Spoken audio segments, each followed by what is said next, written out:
Hello everyone, welcome again to my YouTube channel learn with tricks. आज की video में हम पढ़ने वाले हैं जून थर्ड वीक के most important current affair events and उनके करंट अफेयर क्वेश्चंस को। तो जितने भी important events May third week में हुए हैं, चाहे वो अवार्ड से रिलेटेड हो, अपॉइंटमेंट्स हो, स्पोर्ट्स हो, उन सारे इंपॉर्टेंट क्वेश्चंस को आज हम पढ़ने वाले हैं। And most of the questions को हम ट्रिक से कवर करेंगे, जो बहुत हेल्प करेगा आपको करंट अफेयर्स को याद रखने में और बहुत हेल्प करेगा आपके आने वाले एग्जाम्स के लिए। So without wasting for the time, let's get started. So आज का फर्स्ट क्वेश्चन है, Rahul Srivastava P of Telangana has become the India's which number grand master. Telangana के राहुल श्रीवास्तव पी भारत के किस नंबर के ग्रैंड मास्टर बन गए हैं? So the correct answer is option C 74th। Okay, so Telangana के राहुल श्रीवास्तव 74th नंबर के ग्रैंड मास्टर बन गए हैं। तो अब हमें इसे कैसे ध्यान रखना है, यहाँ क्या लिखा है राहुल श्रीवास्तव, तो राहुल श्रीवास्तव यानी कि वास्तव। ओके, सो वास्तव में जो बिल्कुल सच्चाई से खेलता होगा ना चेस, वही ग्रैंड मास्टर बनता होगा। तो कैसे वो खेलेगा? बिल्कुल सच्चाई से। ओके, सो हमें सच्चाई से ही रिलेट करना है, तो सच्चाई लिखना है, तो सच यानी कि 7 और चाई यानी कि 4, तो 74, तो 74 यानी कि 74। ओके, सो बस राहुल श्रीवास्तव तेलंगाना के 74th नंबर के ग्रैंड मास्टर बन गए हैं। अब बात हो रही है यहाँ पे ग्रैंड मास्टर्स की, तो 73rd नंबर के ग्रैंड मास्टर बने हैं भरत सुब्रमण्यम। ओके, और भारत के पहले ग्रैंड मास्टर कौन थे? सो भारत के पहले ग्रैंड मास्टर थे विश्वनाथ आनंद, 1988 में बने थे। ओके, तो ये क्वेश्चन इंपॉर्टेंट है, आपको ध्यान रखना है। Second question is which Indian state has launch सुरक्षा मित्र प्रोजेक्ट व्हीकल मॉनिटरिंग सिस्टम। किस भारतीय राज्य ने सुरक्षा मित्र परियोजना वाहन निगरानी प्रणाली शुरू की है? So the correct answer is option A Kerala. Okay, अब यहाँ पे केरला की बात हो रही है कि केरला ने शुरू किया है सुरक्षा मित्र परियोजना। अभी सुरक्षा मित्र परियोजना क्या है? तो व्हीकल पे एक तरीके से निगरानी रखने के लिए ये योजना बनाई गई है कि अगर कभी व्हीकल का एक्सीडेंट हो जाता है तो जो उसका ओनर होगा उसके मैसेज पे, उसके फ़ोन पे तुरंत मैसेज सेंड हो जाएगा। ओके, तो सुरक्षा मित्र परियोजना किसने शुरू की है? केरला ने। और ये किससे रिलेटेड है? व्हीकल वगैरह के एक्सीडेंट से। ओके, अब सुरक्षा मित्र, तो मित्र अपने दोस्त की सुरक्षा कैसे करेगा? उसको करेला खिला के कहेगा अपनी सुरक्षा तो खुद कर, तो रोज करेला खाया कर। तो सुरक्षा मित्र परियोजना किसने शुरू की? केरला यानी कि केरला ने। ओके, अब बात हो रही है केरला की। सो कार्बन तटस्थ खेती के तरीके पेश करने वाला भारत का पहला राज्य बना है केरला। ओके, सो ये क्वेश्चन भी आपको ध्यान रखना है कि सुरक्षा मित्र प्रोजेक्ट किसने लॉन्च किया है? केरला ने। Question number third is which country has proposed a plan to launch a solar power plant in space. किस देश ने अंतरिक्ष में सौर ऊर्जा संयंत्र शुरू करने की योजना का प्रस्ताव रखा है? So the correct answer is China. Okay, अब चाइना ने कहा है कि वो लॉन्च करेगा सोलर पावर प्लांट स्पेस में। ओके, तो चाइना ऐसा क्यों कह रहा है ना, तो हमें बस कैसे ध्यान रखना है कि चाइना चाहता है ना कि अब जितनी भी सोलर एनर्जी है उसको स्पेस में भी यूज़ किया जाए चाय बनाने के लिए। तो जो भी एस्ट्रोनॉट स्पेस में जाते हैं ना, तो उनको आराम से चाय मिल सके। तो बस कैसे रिलेट करना है कि सूर्य की ऊर्जा से हमें इलेक्ट्रिसिटी जनरेट करना है और चाय बनाना है। तो चाय यानी कि चाइना, तो चाय से चाइना हो जाएगा। तो बस सोलर पावर प्लांट स्पेस में किसने लॉन्च करने की बात की है? चाइना ने। ओके, अब चाइना ने एम रखा है कि 2028 तक इसको लॉन्च कर दिया जाएगा।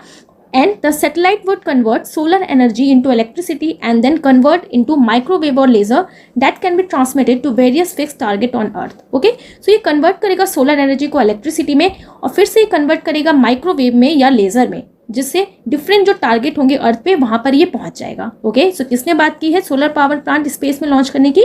चाइना ने। याद रखना है ये आपको ये question. Fourth question is which country has hosted the Shangri La dialogue Asia security summit. किस देश ने सांग्री-ला डायलॉग एशिया सुरक्षा शिखर सम्मेलन की मेजबानी की है? So the correct answer is option B Singapore. Okay, अब किसकी बात हो रही है यहाँ पे? शांग्री-ला डायलॉग की। ठीक है, किसने शुरू किया है? सिंगापुर ने। तो हमें कैसे ध्यान रखना है? शांग्री-ला डायलॉग, तो शांग यानी कि सिंग से सॉन्ग आ रहा है ना, तो सिंग सैंग यानी कि गाना गाते हुए आपको डायलॉग बोलना है। तो सांग से ही हमें रिलेट हो जा रहा है सिंग, तो सिंग यानी कि सिंगापुर। ओके, और ये कौन से एडिशन का है? 19th एडिशन का है, जो जून 10 और जून 12 के टाइम पीरियड के बीच में हुआ है। Right. Question number 5th is Union Minister Nirmala Sitharaman inaugurated the National Custom and GST Museum in which state? केंद्रीय मंत्री निर्मला सीतारमन ने किस राज्य में राष्ट्रीय सीमा शुल्क और जीएसटी संग्रहालय का उद्घाटन किया है? So the correct answer is option A Goa. Okay, तो गोवा में लॉन्च किया गया है national custom and GST museum. Okay, अब हमें इसे कैसे ध्यान रखना है? यहाँ क्या लिखा है ना, national custom and GST museum. So अगर गवर्नमेंट आपके घर पहुंच गई ना, तो कह रही है चलो जीएसटी निकालो, आप लोगों ने बहुत खर्चा किया है, जीएसटी निकालो, तो आप क्या सोचोगे, यार जीएसटी देने से अच्छा है मैं तुरंत यहाँ से निकल जाऊँ, तुरंत यहाँ से भाग जाऊँ, तुरंत भाग जाऊँ यानी कि गो। सो गो से क्या हो जाएगा, गोवा। ओके, तो जहाँ भी जीएसटी आपको एक्स्ट्रा मनी देने की बात होती है ना, सब लोग तुरंत निकल लेते हैं, तो निकल जाते हैं, तो गो यानी कि गोवा हो जाएगा। ओके, अब बात हो रही है गोवा की। सो गोवा से रिलेटेड इंपॉर्टेंट पॉइंट्स हम देख लेते हैं। सो गोवा के नए पुलिस महानिदेशक बनाए गए हैं जसपाल सिंह। रेबीज मुक्त घोषित होने वाला पहला राज्य गोवा बन गया है। भारत का पहला अल्कोहल म्यूजियम भी कहाँ खोला गया है, गोवा में खोला गया है। ओके, तो प्रीवियस वीडियो में हमने पढ़ा था कि भारत का पहला अल्कोहल म्यूजियम कहाँ पे खोला गया, गोवा में खोला गया है, right. Sixth question is which state government has launched farmer registration and integrated beneficiary information system और फ्रूट सॉफ्टवेयर। किस राज्य सरकार ने किसान पंजीकरण और एकीकृत लाभार्थी सूचना प्रणाली का फ्रूट सॉफ्टवेयर लॉन्च किया है। तो बेसिकली इसमें कहा जा रहा है कि फ्रूट सॉफ्टवेयर किसने लॉन्च किया है, और फ्रूट का फुल फॉर्म क्या है यहाँ पे, farmer registration and integrated beneficiary information system. Okay, तो इस योजना के तहत ये कहा जा रहा है कि जो भी किसान है वो आधार कार्ड के बेसिस पे, यानी कि आधार कार्ड से ही अपने आप को रजिस्ट्रेशन करा सकते हैं, और जितनी भी उनके लिए बेनिफिशियरी सिस्टम्स या योजनाएं रखी गई हैं उन सबका फ़ायदा वो ले सकते हैं, बस अपने आधार कार्ड को रजिस्ट्रेशन से जोड़ के। ओके, तो किसने लॉन्च किया है, कर्नाटका ने लॉन्च किया है। तो बस हमें कैसे ध्यान रखना है ना, फ्रूट लिखा है ना, तो फ्रूट आप कहीं फ्रूट लेके जा रहे हो, किसान फ्रूट लेके जा रहे हैं मंडी में बेचने, तो किसी ना किसी चीज़ में लेके जा रहे हैं, है ना। तो बस वो किस में लेके जा रहे हैं, कार में लेके जा रहे हैं, तो कार से क्या हो जाएगा, कर्नाटका। ओके, अब कर्नाटका की बात हो रही है। सो कर्नाटका के राज्यपाल कौन है, थावर चंद गहलोत। कर्नाटका के सीएम कौन है, बसवराज बोमई। और कर्नाटक की राजधानी क्या है, Bengaluru. Okay, next question is what is the maximum limit of grant that can be provided to innovators in the innovation policy for Indian railway. भारतीय रेलवे के लिए नवाचार नीति में नव प्रवर्तक को प्रदान किए जाने वाले अनुदान की अधिकतम सीमा क्या है। So the correct answer is option A 1.5 crore. Okay, अब यहाँ पर बात हो रही है innovation policy for Indian railways. So आखिर ये है क्या, so to encourage startup Indian railway launch the policy to spend rupees 1.5 crore for tech ideas. So tech ideas को इनकरेज करने के लिए भारतीय रेलवे ने ये पॉलिसी बनाई है, जिसमें उसने कहा है कि हम अधिकतम 1.5 करोड़ रुपए को इन्वेस्ट कर सकते हैं। ठीक है, सो भारतीय रेलवे इनोवेशन पॉलिसी के तहत रेलवे स्टार्टअप्स में निवेश करेगा ताकि वे सीधे इनोवेशन खरीद सकें। ओके, तो रेलवे बोर्ड के प्रेजेंट चेयरमैन कौन है, विनय कुमार त्रिपाठी हैं, right. Eighth question is which edition of the coordinated petrol India Indo कॉर्पेट was conducted between the India Naval unit of ANC and the Indonesian navy. ANC और इंडोनेशियाई नौसेना की भारतीय नौसेना इकाइयों के बीच समन्वित गश्ती इंडिया इंडो कॉर्बेट का कौन सा संस्करण आयोजित किया गया था। सो the correct answer is option A 38। Okay, so Naval exercise हुई है इंडिया और इंडोनेशिया के बीच, जिसका नाम क्या है, कॉर्पेट। ओके, तो कौन से संस्करण हुआ है, 38 संस्करण हुआ है। तो कैसे हमें ध्यान रखना है ना, हमें कैसे रिलेट करना है कि कॉर्पेट यानी कि कारपेट। ओके, और कारपेट कहाँ बिछाते हैं ना, नीचे बिछा सकते हैं, तो मेनली कारपेट को नीचे फ्लोर पे बिछाया जाता है। तो कभी कभी कारपेट को ना फोल्ड करते टाइम बहुत ज़्यादा आड़ा टेढ़ा हो जाता है ना, तो कारपेट सही से जल्दी फोल्ड नहीं होता, तो आड़ा टेढ़ा हो जाता है। तो आड़ा से क्या रिलेट करना है, आड़ा यानी कि 38। ओके, तो 38 यानी कि 38। ओके, सो कौन सा संस्करण है, 38 संस्करण, right. Question number 9 is recently Fatima Payman has become the first Muslim women to wear hijab in the parliament of which country. हाल ही में फातिमा पेमान किस देश के संसद में हिजाब पहनने वाली मुस्लिम महिला बनी है। ओके, तो ये पहली महिला मुस्लिम बनी है जिसने संसद में हिजाब पहना है। So the correct answer is option C, Australia. Okay, अब ऑस्ट्रेलिया में पहना है, किसने पहना है, फातिमा पेमन ने। तो हमें कैसे ध्यान रखना है ना, फातिमा पेमन, तो पेमन यानी कि मेहमान। ओके, तो जब आपके घर पे मेहमान आते हैं ना, तो आप उन्हें चाय नाश्ता किसमें देते हो, ट्रे में ला के देते हो, तो ट्रे, तो ऑस्ट्रे यानी कि ऑस्ट्रेलिया। ओके, अब यहाँ पर बात हो रही है ऑस्ट्रेलिया की। सो ऑस्ट्रेलिया से रिलेटेड जितने इंपॉर्टेंट करंट अफेयर्स के पॉइंट है उसे हम देख लेते हैं। So Unmukt Chand had become the first Indian player to play in Australia big bash league में। सो ऑस्ट्रेलिया के बिग बैश लीग में भारत के जो प्रथम प्लेयर हैं उन्मुख चंद ने पार्टिसिपेट किया था। ऑस्ट्रेलियाई जज Hilary Charlesworth elected to the International Court of Justice. Okay, so ICJ में ऑस्ट्रेलिया के जज हिलेरी चार्ल्सवर्थ को इलेक्ट किया गया है। Question number 10th is which one is the first country in the world which has been given instruction to print warning on every cigarette। विश्व का पहला देश कौन सा है जिसने प्रत्येक सिगरेट पर चेतावनी छापने का निर्देश दिया है। So the correct answer is option A, Canada.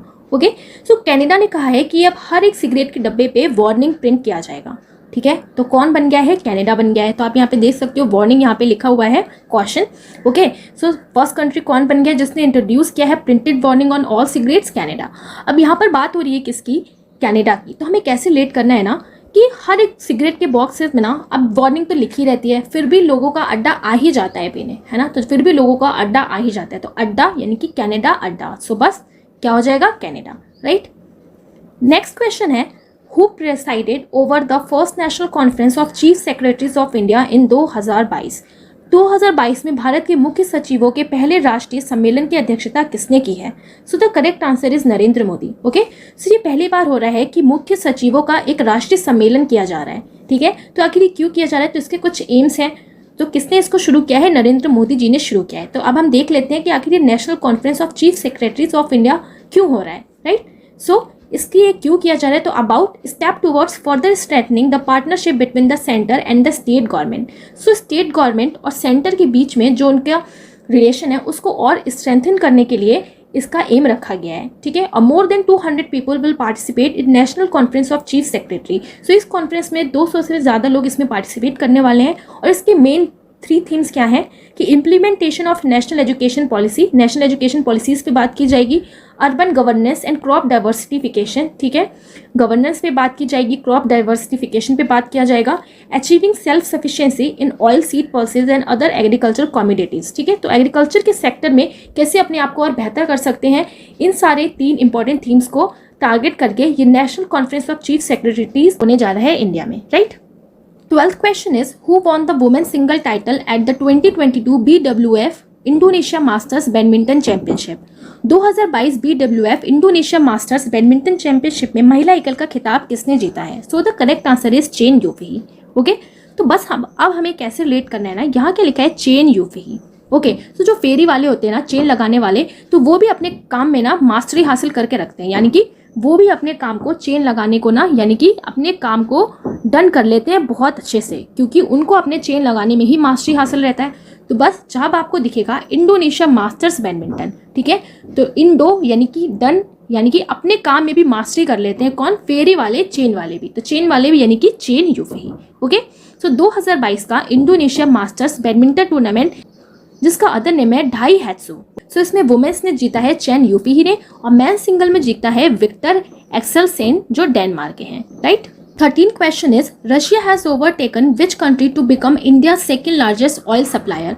रूस किस देश को पछाड़कर भारत का दूसरा सबसे बड़ा तेल आपूर्तिकर्ता बन गया है? So the correct answer is option C, Saudi Arabia. Okay, so Russia बन गया है इंडिया का second largest oil supplier, right. अब पहले सेकंड नंबर पे कौन होगा? सऊदी अरब होगा, लेकिन अब कौन बन गया है? रशिया बन गया है। सो रशिया ने सऊदी अरब को पीछे कर दिया है। अब बात हो रही है ना कि ऑयल सप्लायर की, तो ऑयल क्या होता है ना, ऑयल होता है एक तरीके से लिक्विड, है ना। ऑयल कैसा होता है? लिक्विड फॉर्म में होता है, ठीक है। और लिक्विड ना, लिक्विड कई टाइप के होते हैं, तो लिक्विड कैसा होता है? रस जैसा भी होता है ना। तो कोई भी अगर आप सब्जी का रस देखोगे तो उसको भी आप लिक्विड ही कहते हो। तो बस कैसे रिलेट करना है, ऑयल होता है लिक्विड, और लिक्विड को हम एक तरीके से, रस भी लिक्विड ही होता है, तो रस से क्या हो जाएगा? रशिया, ठीक है। तो बस सेकंड नंबर का कौन बन गया है? रशिया। अब अगर वर्ल्ड वाइड देखें तो सऊदी अरब सबसे ज़्यादा ऑयल प्रोड्यूसर है पूरे वर्ल्ड में, ठीक है। तो फर्स्ट नंबर पे है सऊदी अरब जो ऑयल को प्रोड्यूस करता है। बट यहाँ पर बात हो रही है कि सबसे ज़्यादा किसने एक्सपोर्ट किया है ऑयल, तो सबसे ज़्यादा एक्सपोर्ट किसने किया है, सप्लाई किया है? तो रशिया ने किया है, राइट।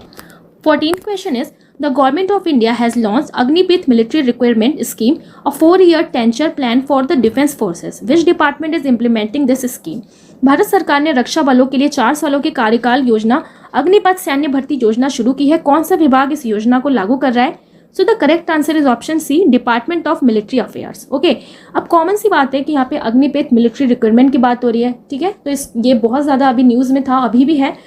सो अग्निपथ वीर किससे रिलेटेड है? मिलिट्री से रिलेटेड है। तो बस किसने लॉन्च किया? मिलिट्री अफेयर्स ने। या अगर यहाँ पे आपको डिफेंस मिले तो डिफेंस भी सही आंसर है। Okay, question number 15 is, who set a new national record by throwing javelin 89.30 meters at the Paavo Nurmi Games in Finland।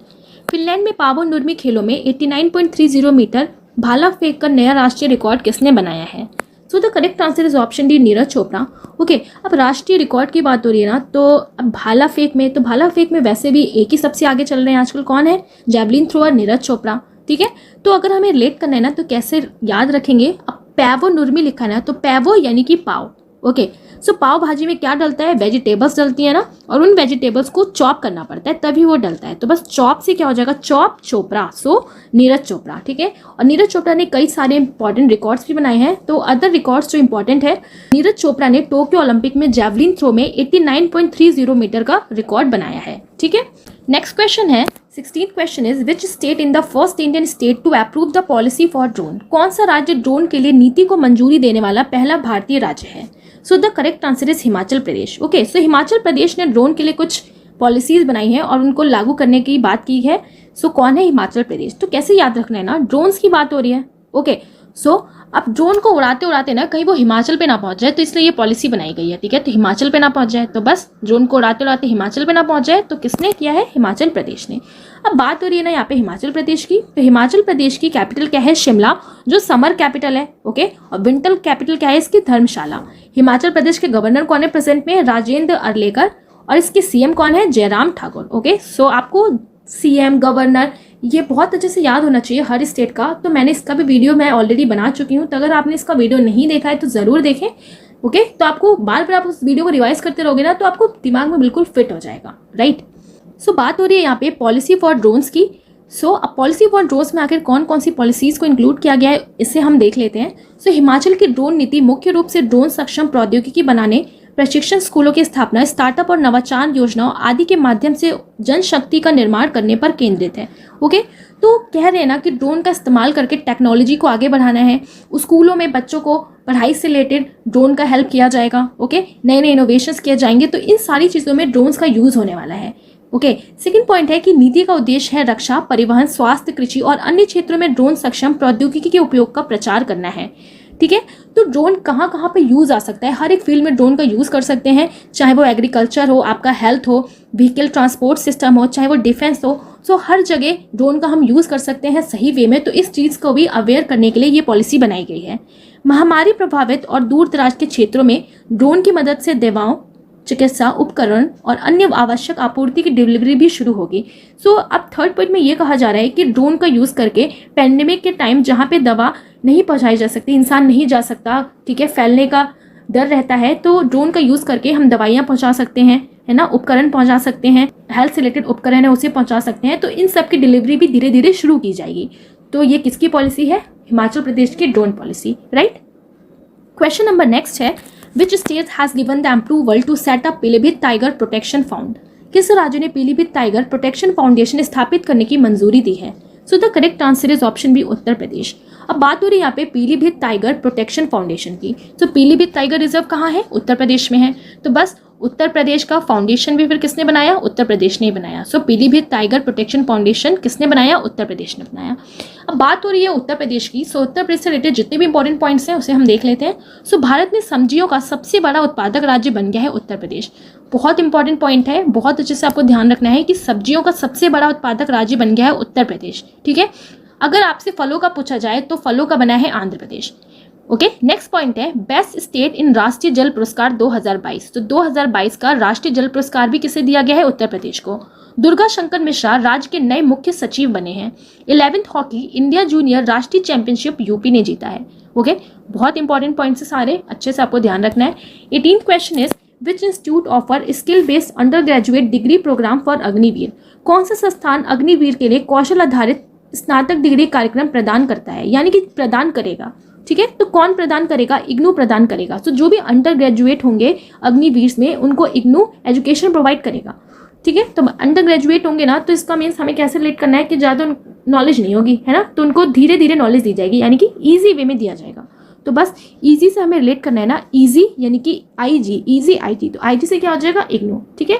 अब बात हो रही है यहाँ पे इग्नू की, यानी कि Indira Gandhi national open university, जो स्टैब्लिश हुआ था अंडर एक्ट ऑफ पार्लियामेंट 1985 के तहत, राइट। अब चलते हैं नेक्स्ट क्वेश्चन पे। 19th question is in which state Raj Mahotsav has been celebrated. किस राज्य में राज महोत्सव मनाया गया है। So the correct answer is option B, Orissa. अब उड़ीसा की बात हो रही है, उड़ीसा में मनाया गया है राज महोत्सव। तो बस कैसे रिलेट करना है ना, राज यानी कि राजा, ओके।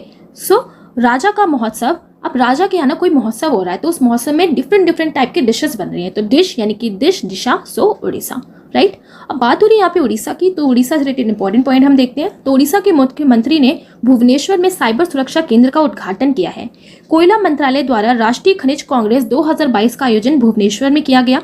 भारत का पहला skill India international centre Bhubaneswar में स्थापित किया जाएगा। ओके, सो भारत का पहला स्किल इंडिया इंटरनेशनल सेंटर कहाँ पे स्टैब्लिश किया जाएगा? भुवनेश्वर में। बहुत अच्छे से आपको याद रखना है। और सीएम कौन है उड़ीसा के? Naveen Patnaik, right. 20 question is in which city did PM Modi inaugurate Jagat Guru Srinath Tukaram महाराज शिला मंदिर? पीएम मोदी ने किस शहर में जगत गुरु श्रीनाथ तुकाराम महाराज शिला मंदिर का उद्घाटन किया है? So the correct answer is option D, Pune. अब किसकी बात हो रही है? पीएम मोदी ने इनॉग्रेट किया है जगत गुरु श्रीनाथ तुकाराम, ठीक है। तुकाराम, तो तुकाराम से हमें रिलेट करना है ना, तुक्का। तो जब हमें एग्जाम में आंसर नहीं आता है ना, जब हमें एग्जाम में पूरे आंसर्स नहीं आते हैं, तब हम तुक्का मारते हैं। तो पूरे से क्या हो जाएगा? पुणे। ओके, सो बस श्रीनाथ तुकाराम महाराज शिला मंदिर का उद्घाटन कहाँ किया गया है? पुणे में, right. 21st question is what is the rank of India in overall skilling proficiency globally? विश्व स्तर पर समग्र कौशल दक्षता में भारत को किस स्थान पर स्थान दिया गया है? So the correct answer is option C, 68। Okay, so Bharat का स्थान है ओवरऑल स्किल्स में कौन से नंबर का? 68 नंबर का। फर्स्ट पोजीशन में कौन है? स्विट्जरलैंड है, ठीक है। अब इस रिपोर्ट को कौन लॉन्च करता है? So the global skill report GSR 2022 by Coursera. तो किसने रिलीज किया है? कॉर्सेरा ने, जिसमें इंडिया की proficiency data science has reduced from 38% in 2021 to 26% in 2022 leading to a 12 rank drop. यानी कि भारत की रैंक 2021 के मुकाबले में 2022 में 12 रैंक नीचे गिर चुकी है, ठीक है। और स्किल्स की बात हो रही है यहाँ में, ओवरऑल स्किल्स में सो एशिया में ओवरऑल स्किल्स में 9th पोजीशन है और ऑल ओवर वर्ल्ड में 68th पोजीशन पे है, ठीक है। अब बात होगी अगर डिजिटल स्किल्स में, सो इंडिया के डिजिटल स्किल्स में वेस्ट बंगाल ने टॉप किया है, ओके। और बिजनेस और टेक्नोलॉजी स्किल में आंध्र प्रदेश ने टॉप किया है, राइट। सो हमें मेन चीज इसमें ध्यान रखना है कि ओवरऑल कौशल में तो इंडिया की पोजीशन कितनी है? 68th, ठीक है। तो कोई भी इंसान या कोई भी कंट्री अपना समग्र कौशल ओवरऑल स्किल तभी दिखा सकता है जब वो अपने एक काम पर अड़ा रहेगा, है ना। तो वो जब अपने एक काम पर अड़ा रहे, तो अड़ा यानी कि 68 यानी कि 68, ओके। तो इंडिया की पोजीशन क्या हो जाएगी? 68, right. Question number 22 is what is the rank of India in the world competitiveness index 2022? विश्व प्रतिस्पर्धा सूचकांक 2022 में भारत का रैंक क्या है? बहुत इंपॉर्टेंट क्वेश्चन है, याद रखना है आपको। तो भारत की रैंक क्या है इस बार? 37th रैंक है, ओके। अब किसकी बात हो रही है ना? कॉम्पिटिशन की। सो अब वर्ल्ड में अगर आप कंपटीशन करोगे ना, तो कंपटीशन करते टाइम जो भी हारता है ना, तो उस हारने के दर्द को भी सहना पड़ता है ना। तो हारने के दर्द को भी प्लेयर सहते हैं, तो सहते यानी कि 37, ओके। सो कौन सी पोजीशन है? 37 है, ठीक है। इस रिपोर्ट को रिलीज करता है इंस्टीट्यूट फॉर मैनेजमेंट डेवलपमेंट, जिसमें डेनमार्क है फर्स्ट पोजीशन पे, स्विट्जरलैंड है सेकंड पोजीशन पे और सिंगापुर है थर्ड पोजीशन पे, और अपना इंडिया कितने पे है? 37 पे, right. Third question is Indian railway has flagged of India's first privately run train under the Bharat Gaurav scheme from which city? भारतीय रेलवे ने भारत गौरव योजना के तहत भारत की पहली निजी तौर पर चलने वाली ट्रेन को किस शहर से हरी झंडी दिखाई है? So the correct answer is option A, Coimbatore, okay. So Coimbatore से भारत गौरव स्कीम के तहत इंडिया की पहली निजी या प्राइवेट ट्रेन को चलाया गया है। कहाँ से? कोयम्बटूर से। तो बस यहाँ पे क्या लिखा है ना? भारत गौरव। तो भारत गौरव यानी कि भारत यानी कि बारात, ओके। सो बारात पे ना कई लोग जब बारात में जाते हैं तो किस चीज पे उनका गौर रहता है? भटूरे पे। तो भटूरा यानी कि कोयम्बटूर। तो हमें कैसे लेट करना है? भारत गौरव यानी कि बारात पे गौर, तो बारात वाले गौर करते हैं भटूरे पे, तो भटूरा यानी कि Coimbatore, okay. So the countries first train under the Bharat Gaurav scheme by the ministry of railways flagged of from Coimbatore north railway station, right. Question number 24 is which state has the highest overall score in the NESGA report 2021? NESGA report 2021 में किस राज्य का समग्र score उच्चतम है? So the correct answer is Kerala, ठीक है। सो केरला का स्कोर सबसे उच्चतम है। अब बात हो रही है यहाँ पे NESGA, so national e governance services delivery assessment. So जितनी भी गवर्नमेंट की सर्विसेज हैं उसकी डिलीवरी का असेसमेंट हुआ, जिसमें केरला ने टॉप किया है, ठीक है। अब बात होगी यूटी की, तो यूटीज में जम्मू कश्मीर ने टॉप किया है, ठीक है। नॉर्थ ईस्ट में हिल कंट्रीज में मेघालय और लैंड ने टॉप किया है, राइट। अब यहाँ पर बात हो रही है ना नेशनल ई गवर्नेंस सर्विसेज, ठीक है। तो बस हमें कैसे रिलेट करना है ना कि सर्विस की डिलीवरी का असेसमेंट कैसे हो रहा है? थ्रू रेल से हो रहा है। थ्रू रेल, रेल यानी कि करेल, करेला यानी कि केरला, ओके। सो इस क्वेश्चन का आपको ध्यान रखना है। 25th question is who has won the men single title at the 2022 Indonesia Masters badminton. 2022 Indonesia Masters badminton में पुरुष एकल का खिताब किसने जीता है? So the correct answer is option A Viktor Axelsen. अभी हमने पीछे देखा था वुमेन सिंगल्स का, तो उसमें किसने जीता था? चेन यूफी ने। अब यहाँ पे मैन की बात हो रही है ना, तो फिर से 2022 का इंडोनेशिया मास्टर्स, तो जो भी मास्टर्स होगा ना अपने किसी भी गेम में, तो अपने गेम को बहुत अच्छे से डन करेगा, है ना। तो गेम को अच्छे से डन करेगा, डन यानी कि इंडोनेशिया। और गेम को अच्छे से डन कौन कर पाएगा? जो उस गेम में मास्टर हो, है ना। तो मास्टर होगा तभी विक्ट्री होगी, तो विक्ट्री यानी कि Viktor Axelsen, right. Question number 26 is for how many years will the 5G spectrum auction be held. 5G spectrum की नीलामी कितने साल के लिए होगी? तो कितने साल के लिए होगी? 20 साल के लिए होगी, यानी कि 20 साल के लिए नीलामी का प्रस्ताव रखा गया है कि 20 साल तक ये नीलामी चलेगी 5G स्पेक्ट्रम की, ठीक है। तो इंडिया में 5G स्पेक्ट्रम को लॉन्च करना या एस्टैब्लिश करने की बात चल रही है, तो इसी की वजह से 5G स्पेक्ट्रम की नीलामी 20 साल तक रखी गई है, right. Question number 27 is who has launch the startup for railways an important initiative in the field of innovation. नवाचार के क्षेत्र में एक महत्वपूर्ण पहल रेलवे के लिए स्टार्टअप किसने शुरू किया गया है? सो किसने शुरू किया है? अश्विन वैष्णव ने किया है। अब स्टार्टअप फॉर रेलवेज की बात हो रही है, तो बस रेलवेज ने शुरू किया है, यानी कि ministry of railways. So minister of railway is Ashwini Vaishnaw. तो बस किसने शुरू किया? अश्विनी वैष्णव ने, ठीक है। और क्यों शुरू किया गया है? To encourage young entrepreneurs to come up with new ideas and their implementation. So young entrepreneurs को उनके आइडियाज को वेलकम किया जाएगा और इम्प्लीमेंट भी किया जाएगा। तो किसने लॉन्च किया है? Startup for railways, Indian railway, यानी कि इंडियन रेलवे के मिनिस्टर अश्विनी वैष्णव ने, right. 28th question is in which state was the first Indo European security and defence consultation held. पहल भारत यूरोपीय सुरक्षा और रक्षा परामर्श किस राज्य में आयोजित किया गया था? सो the correct answer is Brussels Belgium, ठीक है। सो ब्रुसेल बेल्जियम में पहली बार भारतीय यूरोपीय संघ EU सुरक्षा और रक्षा परामर्श आयोजित किया गया है, ठीक है। तो ये पहला भारत और यूरोप का सुरक्षा और रक्षा परामर्श है। तो बस कैसे ध्यान रखना है ना, अगर आपको किसी को सुरक्षा देनी है ना, तो आप उसको कहाँ रखोगे? सुरक्षा देना है तो आपको उसको अंडरग्राउंड सेल में रखना पड़ेगा। तो सेल क्या रहता है ना, एक तरीके से रूम होता है, कैबिनेट होता है, ठीक है। तो आपको उसको सेल में रखना पड़ेगा, तो सेल यानी कि Brussels Belgium, okay. Question number 29 is who has been named by the ICC as the ICC Men's Player of the Month for May। ICC द्वारा मई के लिए ICC Men's Player of the Month के रूप में किससे नामित किया गया है? So the correct answer is Angelo Mathews, okay.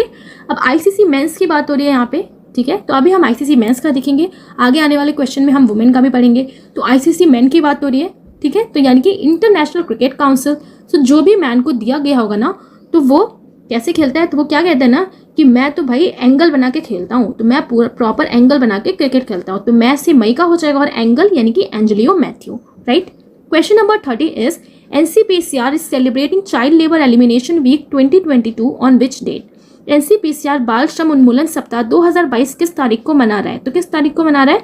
12 से 20 जून के बीच में, ठीक है। किसकी बात हो रही है ना? चाइल्ड लेबर एलिमिनेशन वीक की, ओके। सो कैसे ध्यान रखना है कि उन्हीं जन को एलिमिनेट किया जाएगा जो काम करने के लिए बच्चों को बाहर बस से भेज देते हैं। तो कैसे याद रखना है? बाहर बस से भेज देते हैं काम करने के लिए। तो बाहर यानी कि 12, अब बस यानी कि 20। सो जन से हो जाएगा जून। सो 12 से 20 जून यानी में ये डे सेलिब्रेट किया जा रहा है, right. Question is who has been named the ICC women's player of the month for May 2022। मई 2022 के लिए ICC महिला खिलाड़ी महीने के किसे नामित किया गया है? So the correct answer is Tuba Hassan. अब बात हो रही है यहाँ पे कि ICC women's player of the month for May। तो यहाँ पे हमें अलग तरीके से रिलेट करना है। यहाँ पे क्या लिखा है ना? मई, ओके। सो वुमेन्स ही मेनली घर का काम वगैरह करती है ना ज़्यादा, तो वुमेन ना मई में खाना बनाना उनके लिए बहुत ज़्यादा मुश्किल होता है ना। तो यानी कि तवे पे रोटी बनाना बहुत ज़्यादा मुश्किल, क्योंकि उससे बहुत ज़्यादा गर्मी लगती है ना। तो गर्मी लगती है तो पसीना होता है। तो तवा यानी कि ट्यूबा हसन, ओके। तो मई में होती है गर्मी, और गर्मी में तवे पे खाना बनाना बहुत मुश्किल। तो ट्यूबा तवा Hassan, okay. 32 question is India's first centralise AC railway terminal has started its operation from which city. भारत के पहले केंद्रीकृत AC रेलवे टर्मिनल ने किस शहर से अपना संचालन शुरू किया है? So the correct answer is Bengaluru, okay. अब AC रेलवे टर्मिनल है तो वो भी पहला है, तो बहुत ज़्यादा इंपॉर्टेंट क्वेश्चन है। तो AC रेलवे टर्मिनल, ठीक है। तो पूरे रेलवे के टर्मिनल में अगर AC लग गया ना, तो भाई वो फिर क्या बन जाएगा? बंगले जैसा हो जाएगा। तो बंगला बेंगलुरु, तो बंगले जैसी फीलिंग आएगी। सो बंगला बेंगलुरु, ओके। कर्नाटक की राजधानी बेंगलुरु में ultra luxury sir M Visvesvaraya railway terminal को चालू किया गया है। तो क्या नाम है इस रेलवे टर्मिनल का? Visvesvaraya railway terminal, okay. Which state government has launch the एजियोथम स्कीम, किस राज्य सरकार ने एनएम एजियोथम योजना शुरू की है? So the correct answer is Tamil Nadu. Okay, so आखिर ये योजना क्या है? So to bridge the learning gap that was caused due to COVID pandemic among students age below 8। So 8 साल के नीचे के बच्चे जितने भी हैं जिनका कोविड-19 की वजह से स्कूल में यानी कि सीखने में गैप आ गया है, तो उसी गैप को पूरा करने के लिए एनएम एजियोथम योजना शुरू की गई है। ठीक है, अब एजियोथम लिखा है ना, तो एजियोथम यानी कि एंथुसियाज्म है ना, तो एंथुसियाज्म बच्चों में बहुत ज़्यादा आ जाएगा जब उनको पता लगेगा कि मैं स्कूल जाऊंगा और मुझे मेरे दोस्त मिलेंगे, तो दोस्त मिल यानी कि तमिलनाडु। ओके, सो बस एनएम एजियोथम योजना किसने शुरू की है? तमिलनाडु ने। 34th question is world blood donation day is being celebrated on which date? विश्व रक्तदान दिवस किस तिथि को मनाया जाता है? So the correct answer is option A June 14। Okay, so blood donation day को सेलिब्रेट किया जाता है वर्ल्ड वाइड जून 14 को, और इस डेज का भी ट्रिक मैं ऑलरेडी कंप्लीट कर चुकी हूँ जून के वीडियो में। तो अगर आपने अभी जून इंपॉर्टेंट डेज का वीडियो नहीं देखा है तो आप ज़रूर देखें। तो यहाँ पर मैं इसकी ट्रिक नहीं बताने वाली हूँ वरना वीडियो ज़्यादा लंबी हो जाएगी। तो अगर आपने वो डेज वाला वीडियो नहीं देखा है तो इस वीडियो को आप ज़रूर देखें, सारे जून के इंपॉर्टेंट डेज आपको बहुत अच्छे से याद हो जाएंगे। Right, question number 35 is what is the theme of international albinism awareness day 2022? अंतर्राष्ट्रीय एल्बिनिज्म जागरूकता दिवस 2022 की थीम क्या है? So the correct answer is united in making our voice heard. Okay, अब यहाँ पर बात हो रही है ना एल्बिनिज्म, तो एल्बिनिज्म यानी कि रंगहीनता। ठीक है, तो जिन पर्सन्स में मेलानिन बनना कम हो जाता है ना, तो उनके फेस पे या बॉडी पे वाइट वाइट स्पॉट्स हो जाते हैं। ठीक है, तो बहुत ज़्यादा गोरे से लगते हैं, वाइट हो जाते हैं बहुत ज़्यादा, तो उसी को एल्बिनिज्म अवेयरनेस डे सेलिब्रेट किया जाता है। तो थीम क्या है इसका? United in making our voice heard. तो जो भी आपके सामने कुछ अलग टाइप के आपको लोग दिखते हैं ना, तो एक नॉर्मल से साइकोलॉजी होता है, तो उसके बारे में हम लोग बातें करने लगते हैं, है ना। तो अब ये लोग क्या बोल रहे हैं ना कि इसकी थीम क्या रखी गई है कि हमें भी हमारी भी बात सुनी जाए, है ना। तो लोग क्या बोले, हमारी भी बात सुनी जाए और हमें भी यूनाइट किया जाए, किसी भी ग्रुप में हमें भी यूनाइट करके हमारी भी बात सुनी जाए। तो बस थीम क्या हो जाएगी? United in making our voice heard. Okay, so unite करो और हमारी भी बात सुनो, तो united in making our voice heard. और ये डे कब सेलिब्रेट किया जाता है? 13 जून को। Okay, question number 36 is which airport has launch vertical axis wind turbine and solar PV hybrid system? किस एयरपोर्ट ने वर्टिकल एक्सेस विंड टर्बाइन और सोलर पीवी हाइब्रिड सिस्टम को लॉन्च किया है? So the correct answer is Mumbai airport. Okay, अब Mumbai airport ने launch किया है vertical access and wind turbine. बहुत इंपॉर्टेंट क्वेश्चन है, आपको ध्यान रखना है क्योंकि ये फर्स्ट एयरपोर्ट बन गया है vertical access and wind turbine. तो जो भी हवा चलती है ना उसका यूज करने के लिए। ठीक है, अब हवा चलेगी तो टर्बाइन क्या होगा? मूव करेगा, है ना। तो हवा चलेगी, टर्बाइन मूव करेगा, तो मूव यानी कि मूव मुंबई एयरपोर्ट। तो कौन सा बन जाएगा? मुंबई एयरपोर्ट हो जाएगा इसका करेक्ट आंसर। अब यहाँ पर मुंबई, इसकी बात हो रही है ना मुंबई एयरपोर्ट की। So Chhatrapati Shivaji Maharaj international airport CSMIA Mumbai has become India's first airport to launch a one of its kind vertical axis wind turbine and solar PV hybrid solar mill to explore the possibility of utilization of wind energy at the airport. So जो भी wind energy generate होगी airport पे, तो उसको utilise करने के लिए ये वर्टिकल एक्सेस विंड टर्बाइन बनाया गया है। तो ये क्वेश्चन इंपॉर्टेंट है, आपको ध्यान रखना है बहुत अच्छे से। Right, 7 is Bhimanagouda Sanganagouda has been sworn is as Lokayukta of which state? Bhimanagouda संगनगौड़ा Patil को किस राज्य के लोकायुक्त के रूप में शपथ दिलाई है? So the correct answer is Karnataka. Okay, so Karnataka के नए लोकायुक्त बनाए गए हैं भीमनगौड़ा संगनगौड़ा पाटिल को। ओके, तो बस हमें कैसे ध्यान रखना है ना, भीमनगौड़ा संगनगौड़ा की बात हो रही है तो भीमन और संग, तो भीम संग। ओके, तो कैसे याद रखना है? भीम संग। तो भीम अगर आपके घर पे आ गए ना, तो जो महाभारत वाले भीम थे, अगर वो आपके घर पे आ गए तो क्या आप जब उन्हें कहीं घुमाने ले जाओगे तो ऑटो से ले जाओगे? नहीं, कैसे ले जाओगे? कार से। तो कार यानी कि कर्नाटका। तो भीम के संग आप कहीं बाहर जाओगे तो कार में ले जाओगे, तो क्या हो जाएगा? कर्नाटका। राइट, सो बस भीमनगौड़ा संगनगौड़ा पाटिल को कहाँ का लोकायुक्त अपॉइंट किया गया है? कर्नाटका का। Question number 38 is recently a new species of bat living in India has been found. हाल ही में भारत में रहने वाला चमगादड़ की एक नई प्रजाति कहाँ पाई गई है? So the correct answer is option ए मेघालय में पाया गया है। ठीक है, अब किसकी बात हो रही है यहाँ पे ना? चमगादड़ की। सो इस प्रजाति का नाम क्या है? ग्लिस स्क्रोपस मेघालयस। ठीक है, तो इसका नाम रखा गया है ग्लिस स्क्रोपस मेघालयस। और पहली बार जब दक्षिण एशिया में इस टाइप का मोटे अंगूठे वाला चमगादड़ मिला है जो बांस में रहते हैं। कहाँ पे रहते हैं? ये बांस में रहते हैं। ठीक है, अब बात हो रही है मेघालय की। तो मेघालय का जो एक ब्रिज है लिविंग रूट ब्रिज, जिसको इंक्लूड किया गया है यूनेस्को के वर्ल्ड हेरिटेज लिस्ट में। राइट, मेघालय ने होस्ट करने वाला है 83rd टेबल टेनिस चैंपियन 2022 का। ओके, तो ये सारे पॉइंट आपको ध्यान रखना है। Right, question number 39 is where has the largest known plant on earth been discovered? पृथ्वी पर सबसे बड़ा ज्ञात पौधा कहाँ खोजा गया है? So the correct answer is option A, off the coast of Australia. ठीक है, तो ऑस्ट्रेलिया के तट पर इसको खोजा गया है।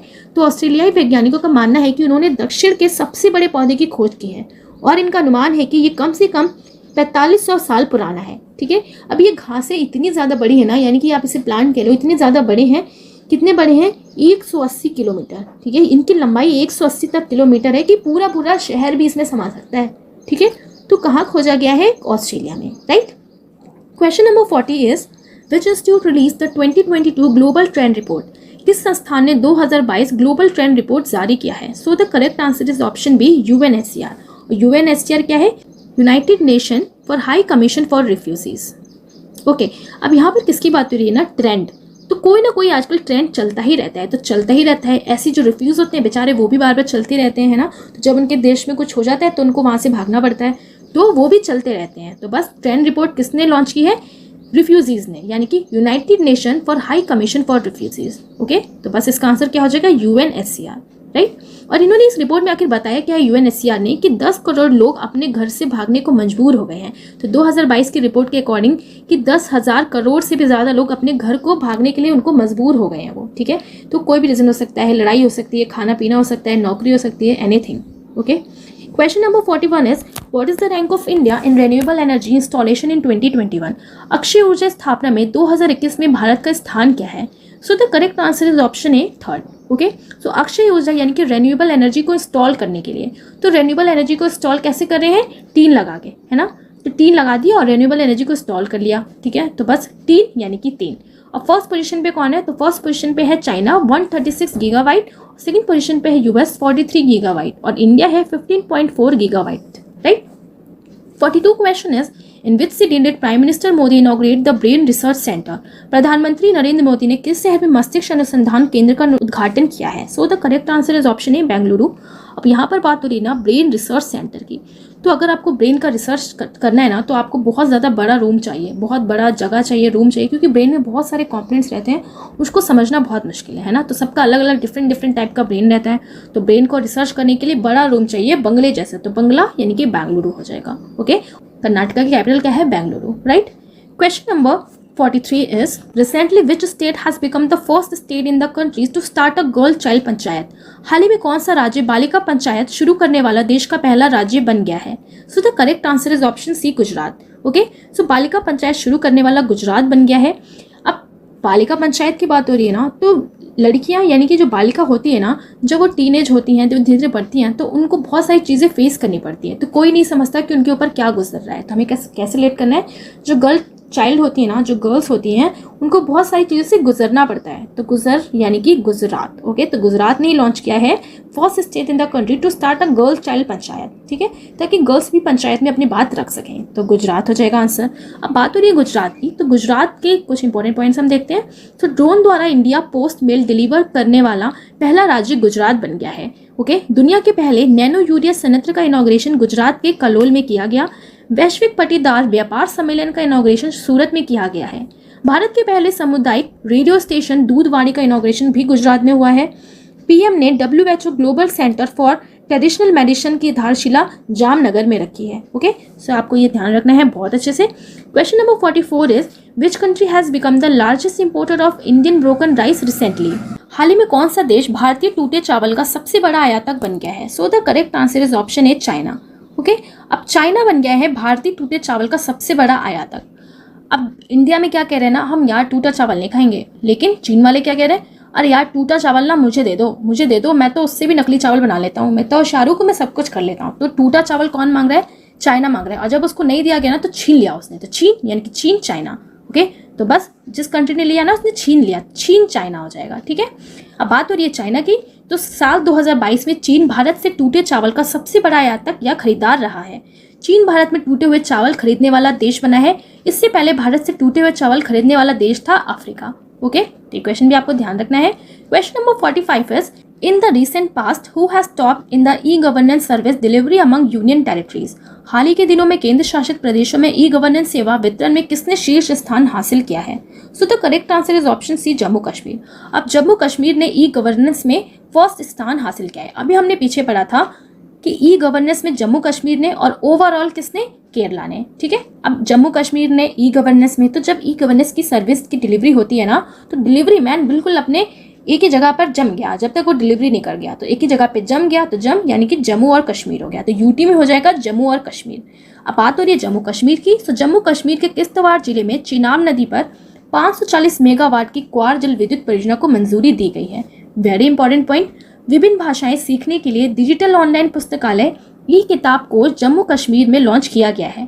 मनोज सिन्हा ने जम्मू कश्मीर में माई गवर्नमेंट नागरिक सेवा गीत मंच लॉन्च किया है। तो नागरिक सेवा गीत कौन सा, माई गवर्नमेंट लॉन्च किया है मनोज सिन्हा ने। Okay, question number 46 is who has topped in the recently release ICC ODI ranking. हाल ही में जारी आईसीसी एक दिवसीय रैंकिंग में किसने शीर्ष स्थान हासिल किया है? So the correct answer is option B, New Zealand. अब बात हो रही है यहाँ पे न्यूजीलैंड की, तो आईसीसी यानी कि इंटरनेशनल क्रिकेट काउंसिल, वो भी वनडे इंटरनेशनल। तो वनडे इंटरनेशनल जब होगा ना इंटरनेशनली, तो क्या सोचा जाता होगा, यार चलो एक दिन के लिए क्रिकेट हो रहा है, कोई बढ़िया सा जगह देख लेते हैं आप क्रिकेट कराने के लिए। तो बढ़िया सा यानी कि न्यू प्लेस, तो न्यू प्लेस यानी कि न्यू लैंड, तो न्यू लैंड, सो क्या हो जाएगा, New Zealand. Right. Question number 47 is in which country has recently decided to remove the strict visa restriction imposed on Indians in COVID-19? Okay, हाल ही में किस देश ने कोविड-19 भारतीयों पर लगाए गए सख्त वीजा प्रतिबंध को हटाने का निर्णय किया है? So the correct answer is option C, China. अब चाइना ने ना भारत से चाइना जाने के लिए उनका वीजा छीन लिया था। ठीक है, तो वीजा छीना तो छीन यानी कि फिर से चाइना हो जाएगा। ठीक है, तो अब इन्होंने रेस्ट्रिक्शन सारे हटा दिए हैं। ओके, अब बात हो रही है चाइना की, तो चाइना ने प्रपोज किया है plan to launch a solar power plant in space to achieve sustainable electricity in 2028। अभी हमने इसको पीछे पढ़ा था, तो चीन ने 2028 में स्थायी बिजली प्राप्त करने के लिए अंतरिक्ष में सौर ऊर्जा संयंत्र शुरू करने की योजना का प्रस्ताव रखा है। ओके, तो ये पॉइंट आपको बहुत ध्यान रखना है कि स्पेस में जिसने सोलर पावर प्लांट को लॉन्च करने की बात की है, स्टैब्लिश करने की बात की है 2028 तक, किसने, चाइना ने। Okay, question number 48 is Harichand has passed away recently, who was he.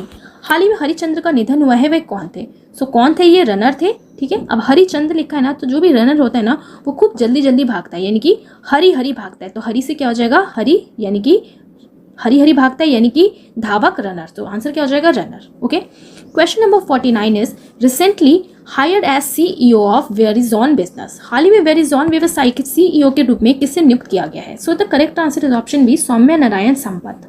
Okay, अब वेरिजॉन की बात हो रही है ना, वेरिजॉन बिजनेस, तो वेरिजॉन यानी कि वेरियस जोन में बिजनेस हो रहा है। तो वेरियस जोन में जब बिजनेस होगा ना, तो आपको कोई ना कोई जादू करना पड़ेगा, तभी आपका बिजनेस बढ़ेगा, यानी कि कोई ना कोई माया। और ये कौन है? ये इंडियन अमेरिकन है। ठीक है, तो माया, सो सौम्या नारायण संपत, तो माया सौम्या, तो सौम्या नारायण संपत को सीईओ बनाया गया है वेरिजॉन बिजनेस का। Okay, 50 question is recently who has been named ICC player of the month for May. हाल ही में मई के लिए ICC player of the month किसे चुना गया है? Okay, so the correct answer is option C, both, यानी कि टूबा हसन और एंजेलियो मैथ्यू। अभी हमने प्रीवियस क्वेश्चन देखा था, ये मेंस में दिया गया है एंजेलियो मैथ्यू को और वुमेन में दिया गया है ट्यूबा हसन को। Okay, so both are right, so option A and option B both are correct. Right. Question number 51 is in which country women soldiers of the Indian Army participated in the Women's Peace and Security Seminar में? Okay, तो किस देश में भारतीय सेना की महिला सैनिकों ने महिला शांति और सुरक्षा संगोष्ठी में भाग लिया है? अब पीस एंड सिक्योरिटी की बात हो रही है, वुमेन्स ने पार्ट लिया है। ठीक है, सो वुमेन्स भी ना पीस चाहती हैं, तो वुमेन्स कहाँ पीस चाहती हैं? इस धरती पे पीस जाती हैं। तो धरती को और क्या कहते हैं ना मजाक में, तो धरती को कहते हैं गोला। तो गोला यानी कि गोला, मंगोला तो मंगोलिया। ओके, सो मंगोलिया में वुमेन सोल्जर्स जो है इंडियन ने, उन्होंने पार्टिसिपेट किया है पीस एंड सिक्योरिटी सेमिनार में। ओके, अब बात हो रही है मंगोलिया की, तो मंगोलिया की कैपिटल क्या है? उलन बटोर या उलन बातर। ठीक है, जो सबसे बड़ा राज्य है और मंगोलिया की कैपिटल भी है। Right. Which institute release a report title payment vision 2025। किस संस्थान ने पेमेंट विजन 2025 शीर्षक से एक रिपोर्ट जारी की है? So the correct answer is option B, RBI. Okay, so RBI ने पेमेंट विजन 2025 शीर्षक से एक रिपोर्ट जारी की है। अब पेमेंट विजन की बात हो रही है, तो सारे पेमेंट्स पे किसका विजन रहता है? ऑब्वियसली आरबीआई का रहेगा, तो आंसर भी क्या हो जाएगा? आरबीआई। ठीक है, तो the reserve bank of India RBI has come out with payment vision 2025 with an objective to provide every user with safe, secure, fast, convenient, accessible and affordable E payment option. अब बात हो रही है यहाँ पे ना आरबीआई की। So RBI कब इस्टेब्लिश हुआ था और आरबीआई का लोगो क्या है? इस दोनों का आंसर आप मुझे नीचे बॉक्स में कमेंट करके जरूर बताएं। Okay, question number 53 is which place has set a new record for the highest single day rainfall in June since 1966। किस स्थान ने 1966 के बाद से जून में सबसे अधिक एकल दिवसीय वर्षा का नया रिकॉर्ड बनाया है। So the correct answer is Mawsynram. Okay, so 1966 के बाद जून में सबसे ज़्यादा अधिक वर्षा हुई है। वो भी वर्षा कितनी हुई है? 1003 mm की, जो बहुत ज़्यादा है, वो भी सिर्फ 24 घंटे में। ठीक है, तो इसने किसका रिकॉर्ड तोड़ा है? चेरापूंजी का भी रिकॉर्ड तोड़ दिया। तो बहुत ही इंपॉर्टेंट क्वेश्चन है, ध्यान रखना है आपको, वेरी इंपॉर्टेंट क्वेश्चन। सो मेघालय ने इसका रिकॉर्ड तोड़ दिया है। ओके, तो मेघालय की यहाँ पर बात हो रही है ना, तो जब बारिश हुई होगी ना तो मौसम क्या होगा? बदल गया। तो मौसम बदल गया, तो मौसम यानी कि मौसम राम, तो मेघालय का मौसम राम ने नया रिकॉर्ड बना दिया है हाईएस्ट सिंगल डे रेनफॉल का। ठीक है, 1966 के बाद से। बहुत इंपॉर्टेंट क्वेश्चन है, याद रखना है आपको। 4 is who has become the first Indian weight lifter to win gold at the IWF youth world championship. IWF युवा चैंपियनशिप में स्वर्ण पदक जीतने वाले भारत के पहले भारोत्तोलक कौन बन गए हैं? So the correct answer is Guru Naidu सनपति। Okay, अब किसकी बात हो रही ना? पहले वो भी तो युवा विश्व चैंपियन में वो भी गोल्ड मेडल जीता है इन्होंने। तो जिसने भी गोल्ड मेडल जीता होगा ना, तो वो अपने भगवान, अपने गुरु को याद कर रहा होगा और वेट उठाया और उसको पटक दिया। ठीक है, तभी तो गोल्ड जीता। तो गुरु का बहुत ज़्यादा हाथ होता है किसी भी चीज़ को जीतने के लिए, है ना। तो आपको एक गाइडर चाहिए रहता है। तो स्वर्ण पदक जीता युवा विश्व चैंपियन में वेट लिफ्टिंग में। ठीक है, तो अपने गुरु को याद किया और पट से वेट को पटक दिया। तो पटक यानी कि पटी पटक, तो सनपति और गुरु नायडू सनपति। सो गुरु नायडू सनपति ने IWF युवा विश्व चैंपियनशिप में गोल्ड मेडल जीता है। ओके, तो ये ध्यान रखना है आपको। Question number 55 is who will be appointed as the science adviser to the president of America. America के राष्ट्रपति के विज्ञान सलाहकार के रूप में किसे नियुक्त किया जाएगा? So the correct answer is option C, Aarti Prabhakar. अब किसकी बात हो रही है ना? Science adviser to the president of America. किसे अपॉइंट किया गया? आरती प्रभाकर को अपॉइंट किया जाएगा। अब बात हो रही है ना यहाँ पे साइंस एडवाइजर की, तो साइंस जिसको आती होगी ना तो उसी को ही अपॉइंट किया जाएगा। तो यानी कि जिसको आती होगी, तो आती यानी कि आरती, सो आरती प्रभाकर। ठीक है, so Aarti Prabhakar as the head of the White House office science and technology policy. Right. Question number 56 is who has recently been elected as the president of PCI। हाल ही में PCI के अध्यक्ष के रूप में किसे चुना गया है? So the correct answer is option B, Ranjana Prakash Desai. Okay, so Ranjana Prakash Desai को अपॉइंट किया गया है PCI यानी कि प्रेस काउंसिल ऑफ इंडिया। ठीक है, अब बात हो रही है ना यहाँ पे प्रेस की। जो प्रेस वाले होते हैं ना, तो वो एक ही मुद्दे पर बार बार प्रकाश डालते हैं। वो क्या करते हैं? एक ही मुद्दे पर बार बार प्रकाश डालते हैं जब तक वो पूरी इंफॉर्मेशन, पूरी न्यूज़ पूरे देश भर में ना पहुँचा दे। तो देश भर यानी कि प्रकाश देसाई। सो रंजना प्रकाश देसाई को अपॉइंट किया गया है प्रेस काउंसिल ऑफ इंडिया का new head. Okay, question number next is who become the world second longest reigning monarch in history after Louis 14 of France. France के लुई 14 के बाद इतिहास में दुनिया के दूसरे सबसे लंबे समय तक राज करने वाले सम्राट कौन बनी है? सो कौन बनी है? क्वीन एलिजाबेथ सेकंड बनी है। ठीक है, अब बात हो रही है यहाँ पे महारानी एलिजाबेथ द्वितीय की। सो अब महारानी एलिजाबेथ द्वितीय सबसे लंबे समय तक ये राज करने वाली सम्राट बन गई हैं। किसके बाद? लेकिन फ्रांसीसी राजा लुई 14 के बाद। तो इनका स्थान कौन सा है? सेकंड स्थान है। आप इनकी फोटो देख सकते हो पिंक पिंक ड्रेस में। Question number 58 is where has the Unmesh international literature festival started. Unmesh अंतर्राष्ट्रीय साहित्य महोत्सव कहाँ शुरू किया गया है? So the correct answer is option C, Himachal Pradesh. अब हिमाचल प्रदेश की बात हो रही है, हिमाचल प्रदेश में शुरू किया गया उन्मेष अंतर्राष्ट्रीय साहित्य महोत्सव। ओके, तो उन्मेष लिखा है ना, तो उन्मेष से हमें ध्यान रखना है, उन्मेष यानी कि मेष। और मेष मतलब क्या होता है ना? मेष क्या होती है? राशि। और मेष मतलब होता है ना भेड़ बकरी। और भेड़ आपको कहाँ देखने को मिलते हैं? हिमालय पे। तो हिमालय यानी कि हिमाचल प्रदेश। ठीक है, ठंडी इलाकों पे रहते हैं ताकि उनसे ऊन निकले तो ठंडा यानी कि हिमाचल। तो हिमाचल प्रदेश में उन्मेष अंतर्राष्ट्रीय साहित्य महोत्सव शुरू हुआ है और ये 3 देश का प्रोग्राम है। ओके, अब बात हो रही है यहाँ पे ना उन्मेष अंतर्राष्ट्रीय साहित्य महोत्सव की। तो जो इंटरनेशनल बुकर प्राइज विनर हैं इंडिया की हिंदी राइटर, कौन? गीतांजलि श्री, उन्हें भी इसमें इनवाइट किया गया है ताकि वो जो इंडियन लेखिका हैं, जो महिलाएं हैं, उसके बारे में कुछ वो बोले, उनको मोटिवेट करें। ओके, तो किसे इनवाइट किया गया? गीतांजलि श्री को। कहाँ पे हुआ? हिमाचल प्रदेश में उन्मेष अंतर्राष्ट्रीय साहित्य महोत्सव। Right. 59th question is who has been nominated by Joe Biden to the top most of Pentagon. Joe Biden ने पेंटागन के शीर्ष पद के लिए किसे नामित किया है? So the correct answer is Radha Iyengar. Okay, so राष्ट्रपति जो बाइडेन ने भारतीय अमेरिकी राधा अयंकर प्लम को अमेरिकी रक्षा मंत्रालय पेंटागन के एक शीर्ष पद के लिए नामित किया है। अब यहाँ पर बात हो रही है ना जो बाइडेन। तो जो बाइडेन कौन है? प्रेसिडेंट है अमेरिका के।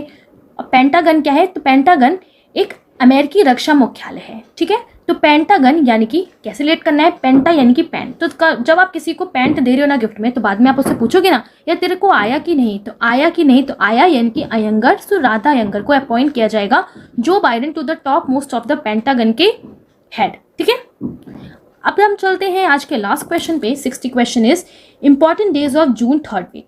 ठीक है। जून 3 वीक के जो इंपॉर्टेंट डेज उसे हम देखने वाले हैं। सो विश्व पवन दिवस यानी कि वर्ल्ड विंड डे सेलिब्रेट किया जाता है 15 जून को। गुरु अर्जन देव की शहादत या मार्टिरडम ऑफ गुरु अर्जन देव सेलिब्रेट किया जाता है 16 जून को। विश्व शरणार्थी दिवस या वर्ल्ड रिफ्यूजी डे सेलिब्रेट किया जाता है 20 जून को।